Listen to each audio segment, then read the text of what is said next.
That's a very good question. Well, first thing is crop, right? We need to adjust the composition. And as it turns out, this tool right here is the crop tool. And the reason it looks like a funny looking square thing is because there's actually a physical device called a crop tool, which you move it in and out, and it makes various rectangles all the same aspect ratio. So anyway, you might say, oh, well, that looks like a perfectly good picture. But, you know, there's lots of background, lots of foreground, distracting hat. So we can just draw a little crop box like this, say. And now you have a much more dramatic picture of the girl. Right? Can I try to get you to wear this mic as well? Oh, I didn't wear it? Okay. Did it fall off? I thought it was... And if we can get it up on your collar, that'd be a lot better. I can get it up on my collar.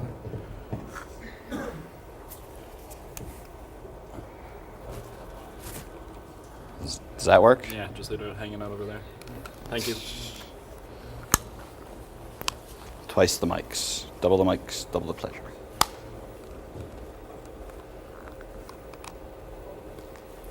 Okay.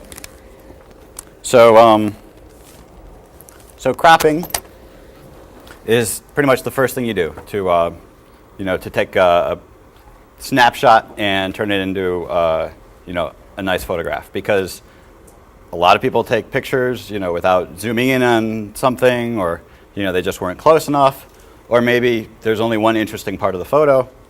You've got to crop. It's all about the crop. And next, levels. Now, how many of you here actually have Photoshop? Anybody? Does anybody else use any other photo editors? PaintShop Pro, and you guys? The GIMP. The GIMP? Photoshop the GIMP. Photoshop the GIMP. Okay.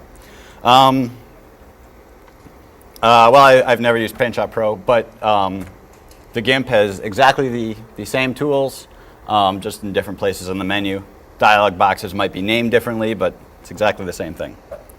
Right? So, again, we got levels. So, we got a nice picture of a pretty girl, but there's lots of distracting background here, which we really don't need.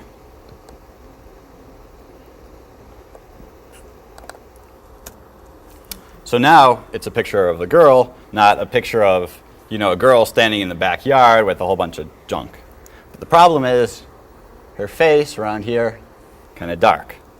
So we want to do levels. We go to Image, Adjustments, and Levels, or Control L. So let me move this dialog box so that it's more prominent. Okay. You got three major controls here: input levels, output levels, and channel. In this case, all we care about is input levels. Now, the input levels themselves have three major controls here. One of them, the first box, corresponds to that dot there. That's called the black level. This middle one here corresponds with the middle control, and that's called gamma. And then on the right, that's called white point. So here, let me show you what it does. Moving this white point here basically just tells Photoshop which level you want to be absolute white. So in this case, we want to move it over till the image is just light enough. Now, gamma, it's hard to explain what it does, so I won't. But if you move it to the left, your image gets lighter. Move it to the right, your image gets darker. In this case, we want to move it to the left, and voila, girl's got a face with detail. And now this, see, we can slide that in, and now we've got a nice image. And if I undo, then you can see there's actually quite a difference between the original and the new one. Yeah, you have a question? How do you feel about auto levels? Auto levels actually doesn't do very much. Here, I'll show you. Okay? That's all the auto levels did here. Right? It turned it from being sepia toned, which was an intentional option I set on the camera, to being a neutral gray. And why did it do that? Here, I'll show you. Because what auto levels does is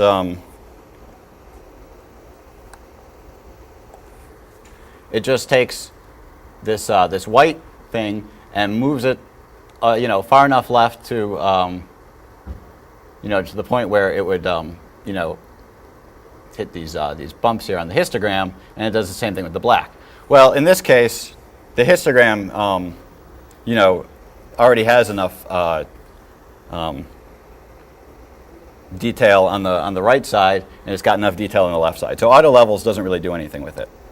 And it's been my experience that most pictures that were taken with the digital camera, auto levels doesn't help with. Okay, so our next important thing here is color balance. And quite simply, that's for balancing your color. Does anybody here know what the white balance on their camera does?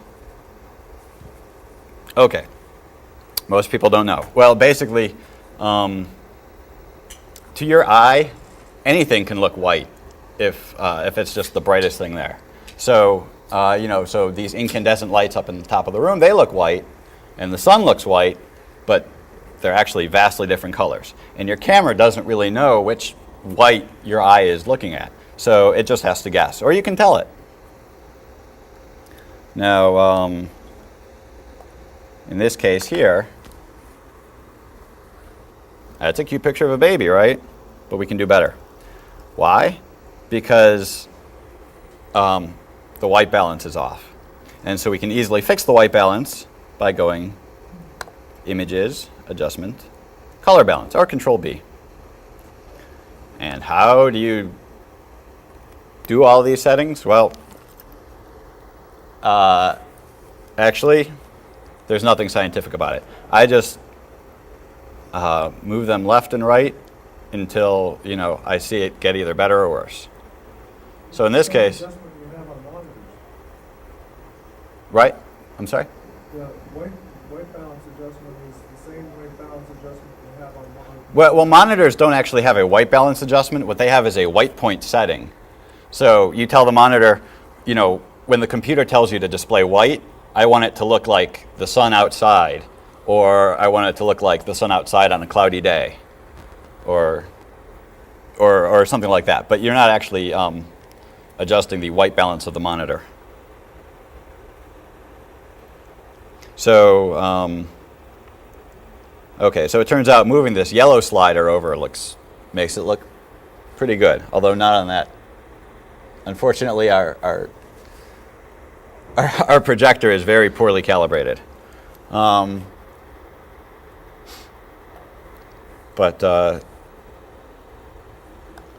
So anyway, I can move the magenta slider over and see, if it helps, or the green slider. Okay, green, usually you don't want to add green to a picture because pictures of people look very bad if they're green. Again, cyan can kind of make people look sickly, but red, makes people look normal. So if you look at you look at the picture up here, you can see that looks like much more natural skin tones than what we had before.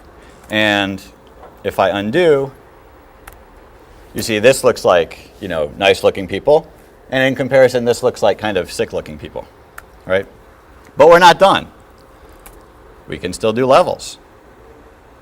I'll move my white point over here. And now it looks like the room was fairly bright, right? And I can adjust this slider here till I see something that looks good. And I might say, okay, well, I want the face to be really light, but that makes the picture washed out. So then I'll take my black slider and move it in. So instead of having a washed out picture, it's a nicely adjusted contrast. And you can see the difference here before and after. Unfortunately, it doesn't look as good on the projector as it does in real life, but we'll just have to live with that. Okay. And let's go to the next thing here. Hue, saturation.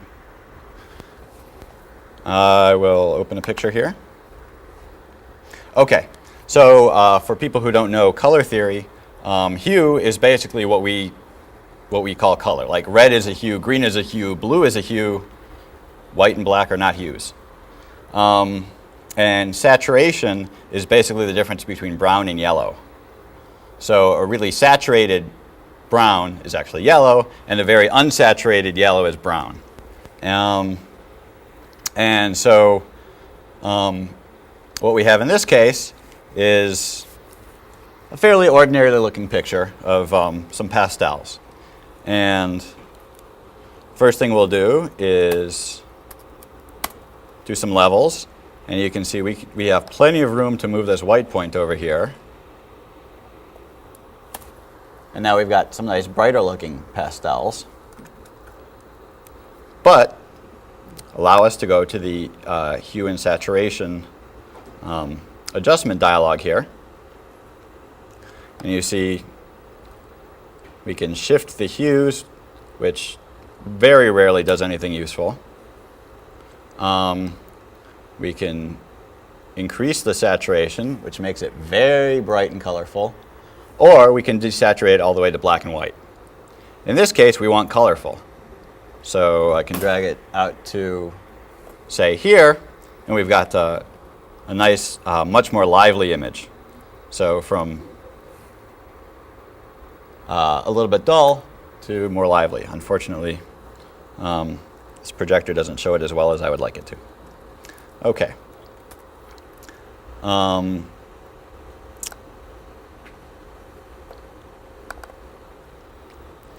Okay, so now we have an interesting technique here. You know, a lot of people love to take pictures with film instead of digital because of you know, the look of black and white film. And fortunately, digital photographers there are at parity with them because you can make anything look just the same as they can. And let me show you how. Okay. So, every image in a computer is composed of 3 channels: a red channel, a green channel, and a blue channel.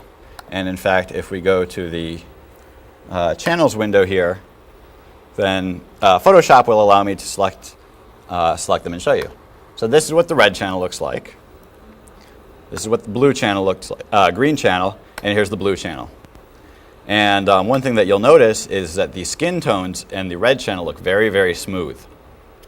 It turns out that most people's blemishes and their skin are actually in the green and blue channels, and we can use that to our advantage here. So let me show you the feature called the channel mixer. Now, what this particular feature does is it allows you to individually mix the red, green, and blue channels however you want. And in this case, you want to make it monochrome and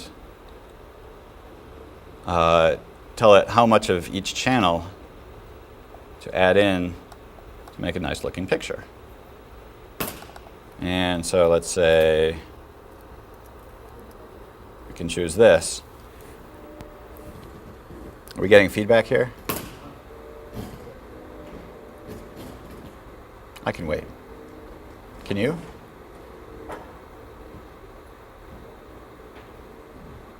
It's aliens invading.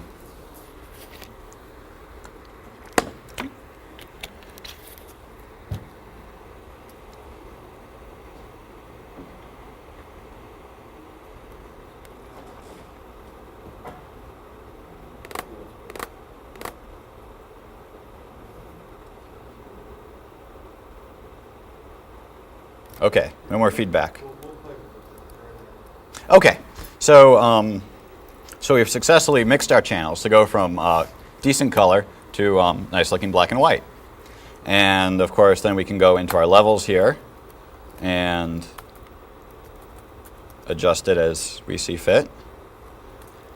And you might say, gee, that's a funny looking picture. There's a out of focus baby's head and somebody's wrist and a watch. I don't like that so much. Well, that's where cropping comes in. We just select the interesting part here. And now it's a cute little picture of a baby's hand holding her mommy's hand instead of the funny looking out of focus baby and some hands, right? So what I thought I would do is look at some audience submitted pictures here and demonstrate these techniques with, other people's average looking images. As it turns out, I'm not so good at making average looking images. So, Are you on the internet right now? you mean, do I have internet access? You can pull some off my site if you want. Oh, okay. Well, here, this gentleman gave me his compact flash card, so I will look there to see if. Oh, we lost our VGA.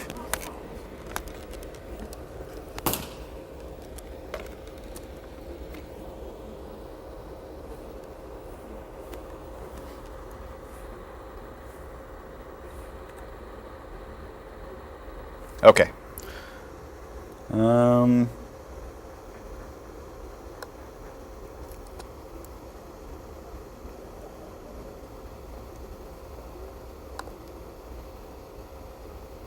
Drive E. Okay.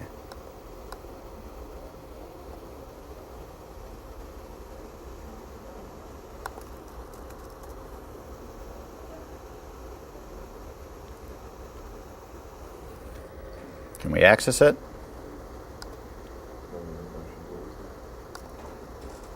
We may not be able to access the. No, I can access it.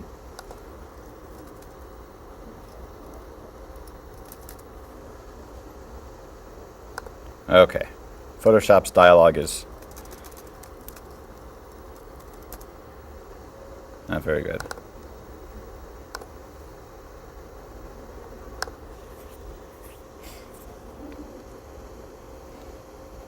Okay. So, here's a photo. Right? It's a guy in a room at a HackerCon. We've got this funny looking curtain in the back here, this column, window, distracting out of focus foreground image. We can fix it. There we go. Right? See, it's no longer, a guy sitting in a room. It's a picture of a guy communicating. And we can crop it further. Okay. So, now we can go into our levels here. Make his skin tones look nice.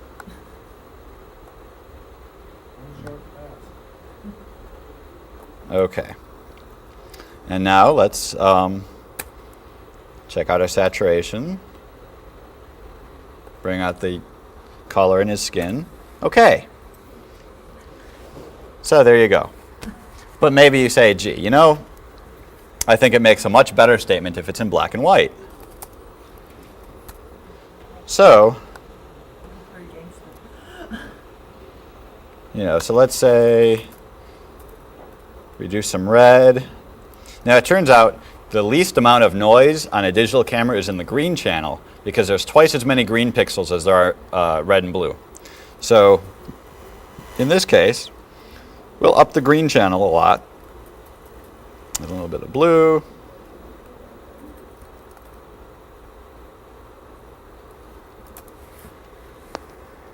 Okay, so now we have a, nice piece of artwork instead of, just the guy in the middle of a room giving the finger. And here we can show what it looked like before and after. Well, actually, I guess to be fair, we really have to show the whole thing, right? Before and after. Before, after. Okay. Suitable for framing. Exactly. Exactly. Okay, let's see if... That's a bad one. There's smoke in Is that bad? there. Well, roll down it. That's kind of a cool effect, right? See, if we look at the different color channels, we can see where the smoke comes out the best. All right, you can see this is the red channel, which you can see because it says red up there. There's green, and there's blue. And in this case, it looks like blue is the best channel for the smoke here. Now, this is sort of tricky. How do we crop this? Well, we can get rid of the distracting bed and people.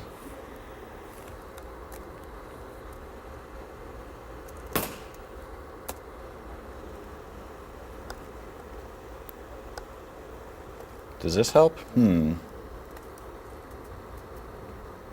we go, and then we can bring out the smoke effect.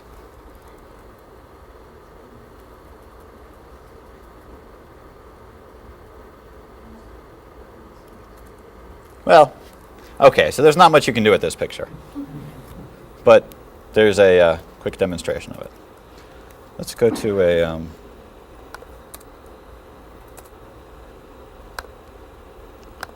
No, I don't want to details. I see thumbnails.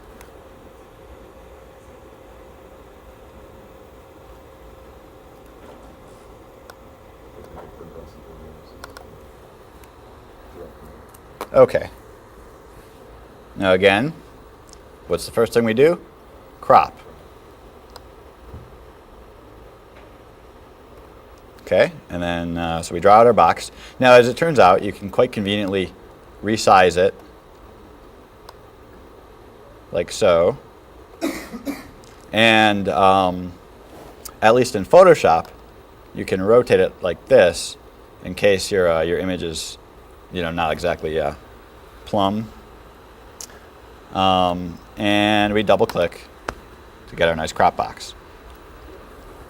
And unfortunately, there's a fellow back here who's kind of hard to see. So maybe if we take our gamma, it gets a little easier to see, but the room gets washed out. So we increase the shadow, and now we have a face you can see and more contrast. Now, of course, there's all kinds of other great things you can do, like you can remove this guy's red eye, and take some pictures of him where his eyes are open and copy them over here. But that takes lots of time. Who's got time for all that, right? We got pictures to process. We want to be done in 5 minutes or less. Okay. Does red eye always take you a long time to fix? No, red eye actually there's a red eye removal function. But that's not one of the most important 5 features of Photoshop. Although if your image does have red eye, I recommend removing it. Oops.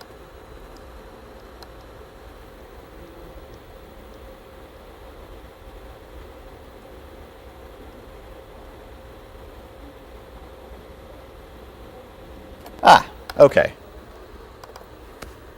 Nice landscape of a city. Yeah. Oh, I'm sorry. At some point, could you please explain layers, because I get really lost there. Layers. Okay. Well, here. I will process this image and show some idea of how layers work. Okay. So you'll notice this picture's got lots of black stuff on the top, which we really don't care about. So we just crop it out. And now we have a nice panorama of I don't know, parking lot, the city, whatever. And we can lighten things up here so we have more detail. And there you go. We've got a nice panorama of the parking lot. Took almost no work.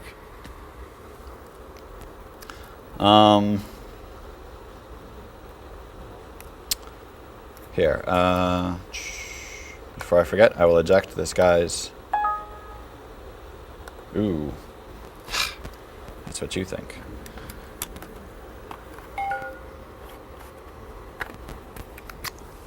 Okay, did anybody bring any more images for me to look at?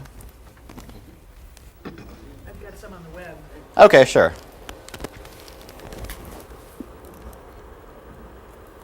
Oops, let's not go there. Okay, what's your website? Elonka.com, ELONKA.com / Oops. Slash? Cryptos, KRYPTOS. We'll take one of the CIS cryptos pics and see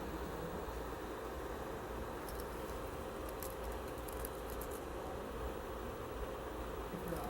Ah.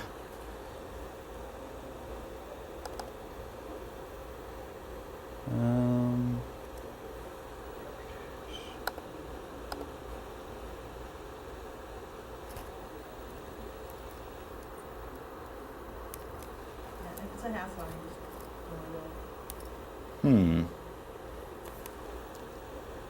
/all. Yeah.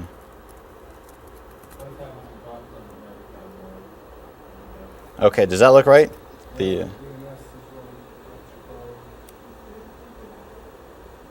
you oh, okay. Do you know your IP address? Maybe that doesn't matter. Too much alcohol. Too much. Okay, let's go to properties. Do you know a DNS server? 209.143.010.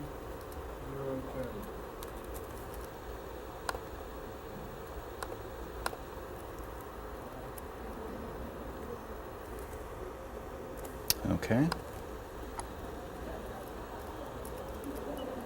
Let's restart Internet Explorer. I don't. Okay.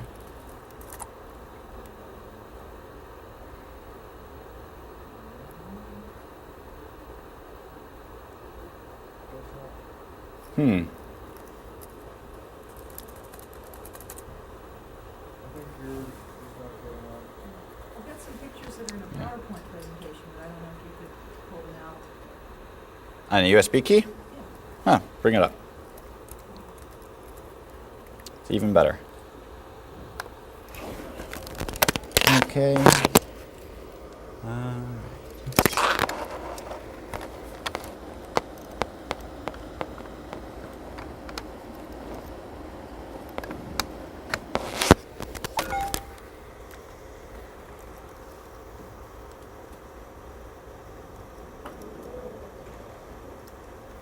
Disk drive, okay. USB, okay.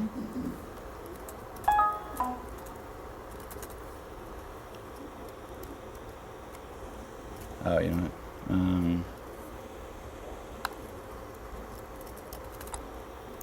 Okay, what do you want me to look in? Where's the PowerPoint? Look under current.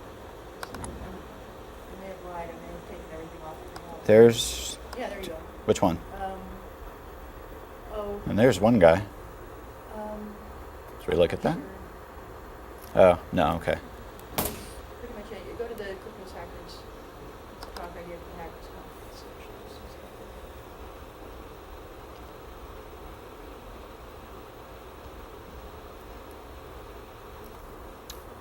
Just scroll through any images.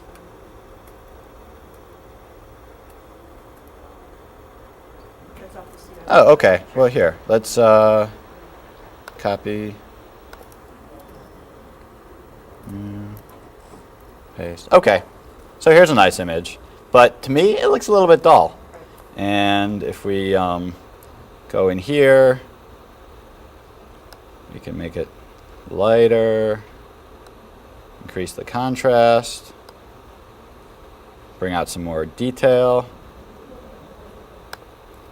Okay. And I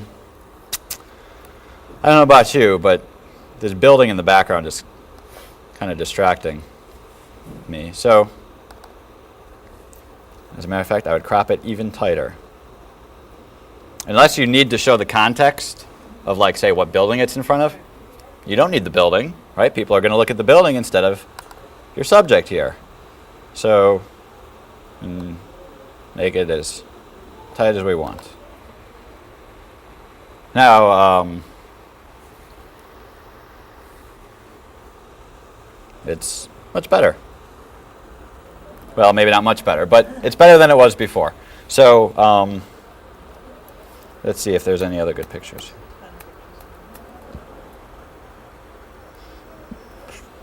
Oh, this is interesting. Well, it looks like that was intentional.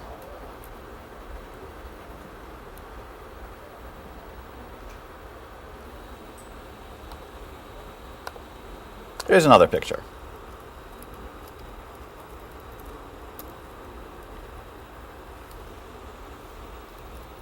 And again, we can crop. Do we really need the it's back there? Back of the chair. No, because that's really what's important. All the other stuff on the sides, not important at all. Now, if I were taking this picture again, or if I were taking it the first time, I might think, gee, there's lots of space between them. Maybe I can get them to move closer, but hey, you can't go back and retake the picture. So got to work with what we have. In this case, cropping works.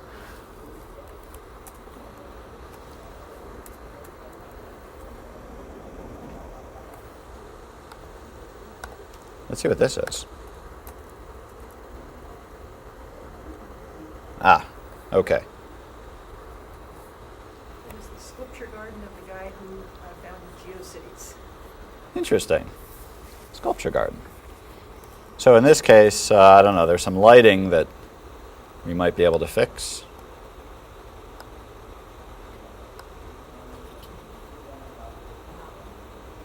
Bring out some detail.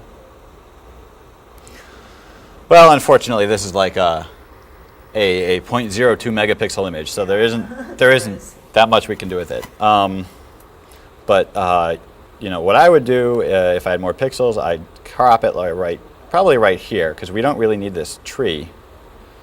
And believe it or not, we have this big, tall, vertical thing here, like this. It does not need to be in the center of the frame. As a matter of fact, I think it looks better with it off to the side there. Okay.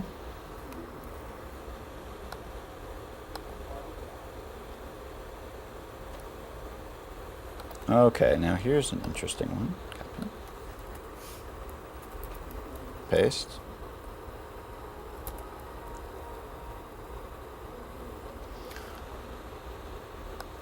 Okay, now you'll notice this isn't standing straight up and down. Maybe you don't want it to, maybe you do. In this case, we can fix that by rotating our crop box slightly and then cropping it. So you made the crop box small to line it up next to the sculpture first. Right. You expanded. Right. Now there are other ways of rotating, but in this case, this is how I like doing it. So, and as a matter of fact, I think I want this this major sculpture to be more prominent in the frame, so I'll crop even more off here. And that's a much more artistic presentation than what we had before. You may not agree, but if anybody would like to come up and try their hand at it, I'd be pleased to allow them. Nobody? Nobody wants to? Okay. Now, somebody before asked about layers. I must admit, when they were first introduced in like Photoshop 3, I thought, gee, things are just getting out of hand now. There's all these complicated features and they're bloating the software, but it turns out they're actually very handy. And here, let me give you a quick demonstration. Okay, so what we have here is a blank canvas. And this is called a background. You can put anything you want on it. In this case, why don't we add a little picture of a sculpture that we can move around. And as it turns out, this little image right here is a layer, like like a piece of acetate or something like that, sitting on the background. If I go to the layers channel here, then you can see this guy corresponds to this layer, and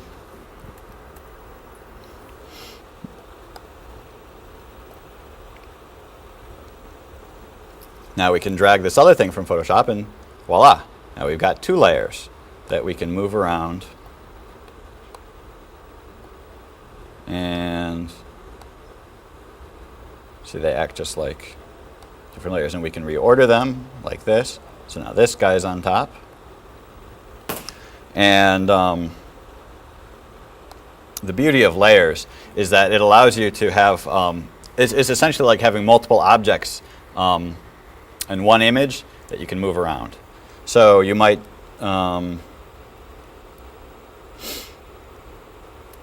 you could easily, say, make a collage like this, and be able to manipulate each individual picture as a separate object.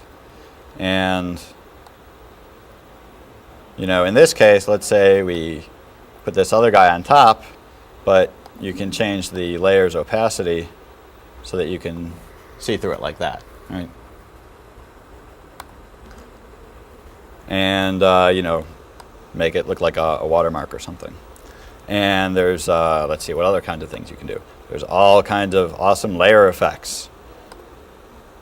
Like, let's say, we can give the thing a drop shadow, right? And if we zoom in, you can see layer's got a drop shadow like this, and we can move it around. The drop shadow follows it. It's attached to that layer. If we put it back on top, then you can see the drop shadow goes back on top with it. If you add text,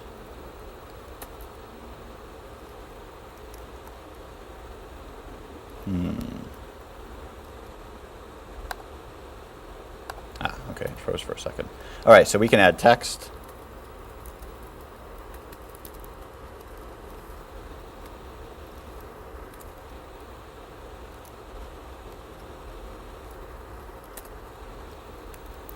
And that's also its own layer here.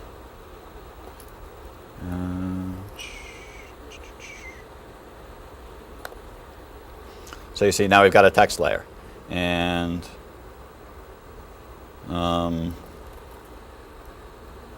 we can do all kinds of transforms. We can make it bigger, smaller,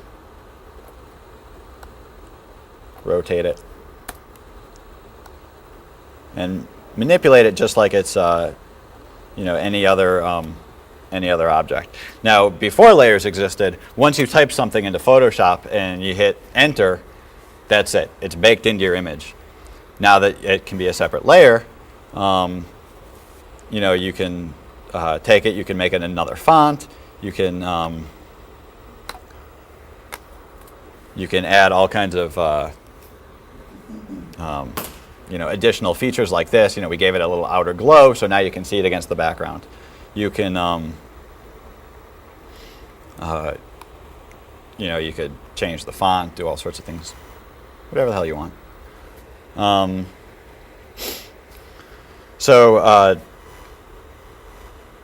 Does anybody else have any other questions? I've got one image in that presentation that has a mix where there's one half of it that's like really dark. If you go to slide selector, that's probably fast. Oh, yeah, okay, I see there's like 97 slides. Is this? If you go to the bottom left and you see where it's got the floor grid. Ah. Scroll down. Or scroll down. I lost track of where you were. Oh, okay, well here, I'll go back to the top and I'll page down. So,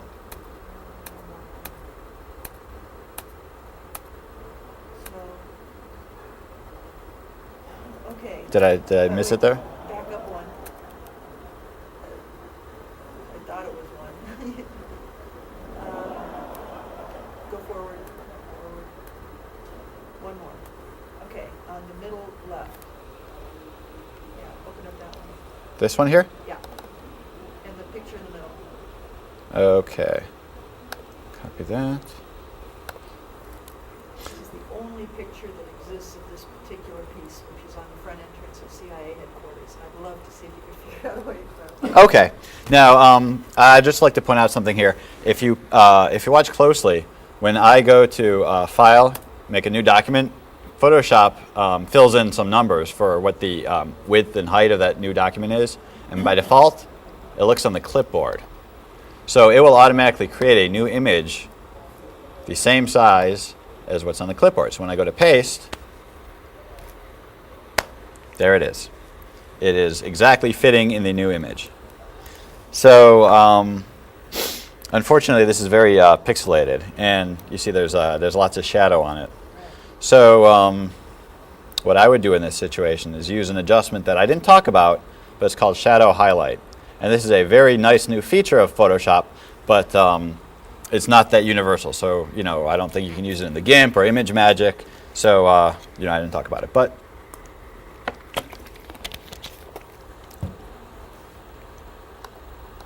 see what it did is we've got these light areas here, which are pretty much okay already, right? But this area is in shadow, and it's kind of hard to see. If I activate this, though, then you see the shadow ends up with a lot more detail. And you can basically adjust how light you want it by moving this slider. And It's only affecting the shadow. and you see it pretty much only affects the shadows. And there's all kinds of adjustments. You can just go crazy with it here.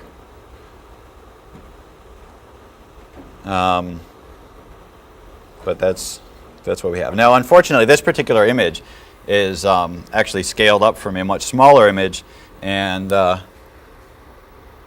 what I see here is lots of JPEG artifacts. So there's not that much that we can do to recover information from it, but it depends on what you're looking for.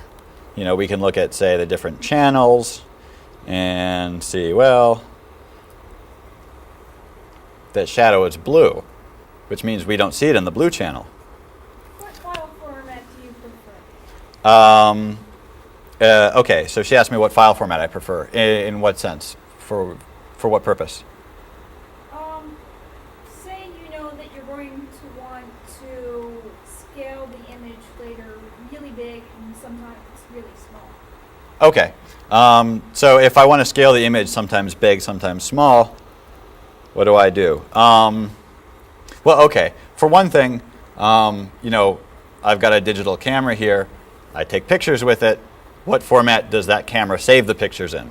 I've got two choices. One is JPEG, which everybody knows and loves, and the other one is what they call RAW format, which is proprietary to everybody's camera. And this RAW format is the best way to actually be able to get everything, extract the last bit of detail out of your image. Unfortunately, life's too short for RAW. RAW files are a lot bigger because they don't get rid of data to compress it like JPEG does. So so not only are the images bigger, that means that you can't fit as many of them on your card. It takes longer to download your card. When you download your card to your computer, it takes up more disk space. And if you take a lot of pictures, that disk space starts to add up. I've got a 750 gig disk array, and it's got 30 gigs free. That's shooting only JPEGs. If I was shooting RAW, I would need 2 terabytes of disk space. And then your other problem is most image programs can't open a RAW file. So everything can open a JPEG. And so that's why I take all of my pictures in JPEG. Now, once I've done editing like this, I might not want to use JPEG again because that will, creating the JPEG in the first place was lossy. It threw out data. Saving it as JPEG again throws out different data. I might not want to. So I use TIFF. I use TIFF for that. Which one was saving it as PSD? PSD works just as well. It depends on what I'm going to do with it. Usually I save my images to send them to the photo lab, and my photo lab doesn't want PSD files because of all these layers. Right? You know, if I turn off this layer here, it's still in the file, but it doesn't show up. So when I save it, you know, I'm saving all of those layers, whether they show up or not. And when the photo lab gets it, they don't know which, you know, if I accidentally turned off this layer, or, you know, or if, you know, I want the white image. And so they have to open up in Photoshop, figure out, you know, what it is I really want. And then, you know, I've just sent them a 200 meg file when, you know, a 2 meg JPEG would have given them, you know, the exact same amount of data. I'm just saying I save it as PSD for safekeeping and then make what I need from that. Oh, sure, sure. Yeah, you can save it as a PSD, you know, which is great because it keeps all of your different layer settings here. I certainly don't recommend against PSD files, but I do a lot of batch processing with the ImageMagick suite, and ImageMagick doesn't support the Photoshop format very well because it's proprietary. There isn't a lot of good documentation on it, so I just assume leave everything in TIFF and JPEG. But by all means, PSD is fairly universal, and it's completely lossless, which is pretty much something that a lot of people like in their image formats. Are there any more questions? Yes? What about like layer masks or something like that? Ah, layer masks. Okay. Well, what he's talking about is I can draw a... Let's say, you know, I draw out an ellipse here. That's a selection, you know. I can delete it or move it around, whatever. What I can also do here is create a layer mask. So what I've done is, you know, I created a selection, turned it into a layer mask, which basically means that you see everything here that's white on the mask is what shows through for this layer. Everything that's black shows through the background. And you saw how I created it just by having a selection and clicking here. And of course, you know, you can go back, you can change it, disable it to see what your image was like. All right, does that answer your question? Like, I was kind of wondering mostly what they're like used for, like the purpose of it. Oh, well, specifically for something like that. Now, in this case, that seems like it's pretty pointless. But, I'm sorry.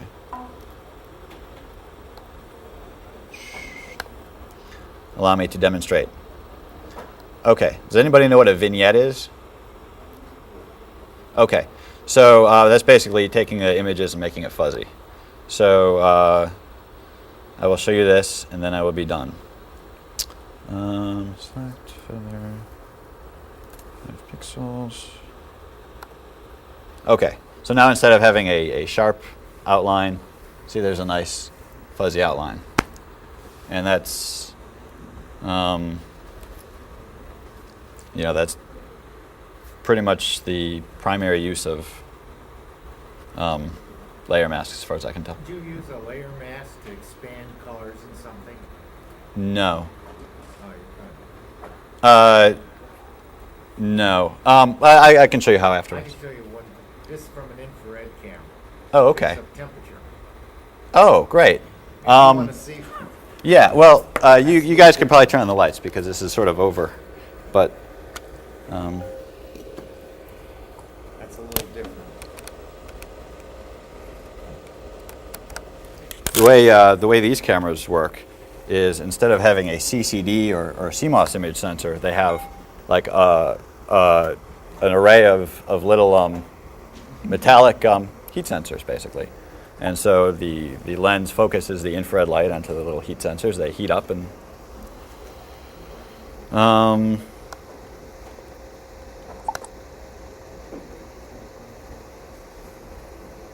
okay, so is this like one of the... These cameras are expensive though. They start out at like 5,000 and go up to like 50,000. $24,000. Is it liquid cooled or No, it's room brand temperature? new stuff. It's all solid state. There's no cooling necessary. Oh, well, just to get higher precision. Yeah. You can cool it. Okay, so let's. Be It's able to see the difference in temperature. right. Okay, so so when you say expanding the colors, what did you mean by that? To see a difference, like at the bottom of the feet, where it's hot and cold, how it compares there. Okay. That's good. See, so what I did, I went into levels and changed the gamma. Yeah.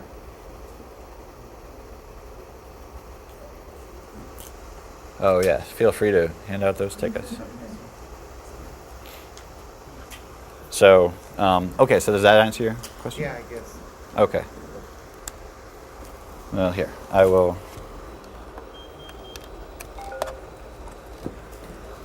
Stop my thing here. Let other people.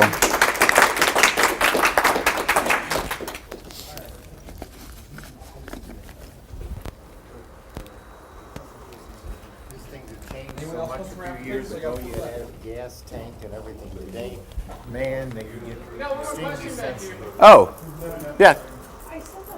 Yeah, yeah. You can come up and ask me questions. I just have to let somebody else use the room.